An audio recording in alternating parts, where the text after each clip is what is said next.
I'm not looking to put my stamp on something. That's never my goal. My goal is I'm looking to represent the composer in the best possible fashion. And of course that has evolved, right? Performance practice is different.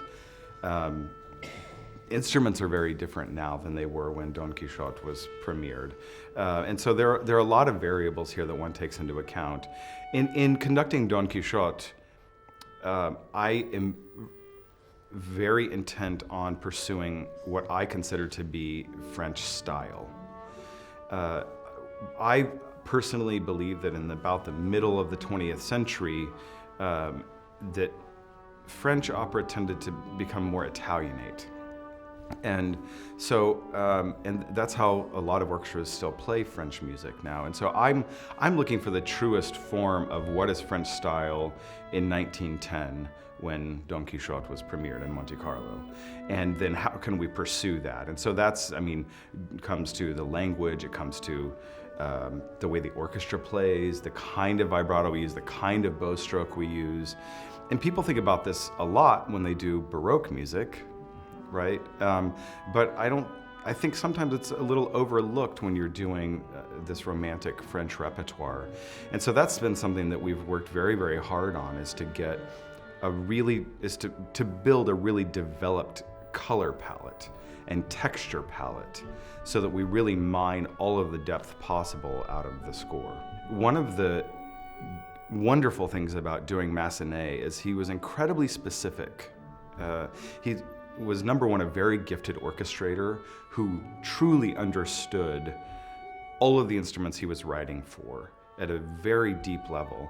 And number two, he knew how to put that on a page as far as giving information to guide what he wanted. So he gives a lot of information in the score. Some of those are tempo markings, but he'll also put in adjectives like strong or firm or calm, things like that.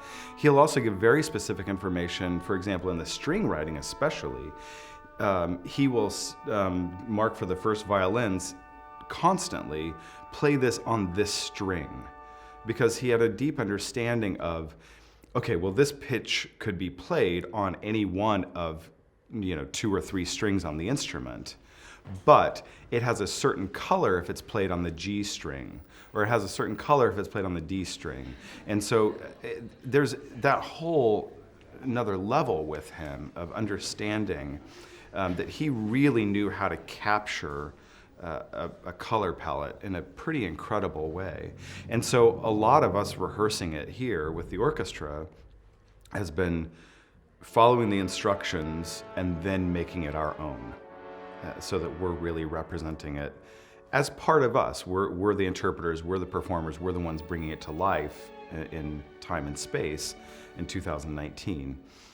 So it's a fascinating conglomeration of sort of empiricism, of myself and everyone in the orchestra and their prior experience, the score, what's the information in the score, and then what are we doing now to bring this to life for an audience in Wexford, Ireland in 2019.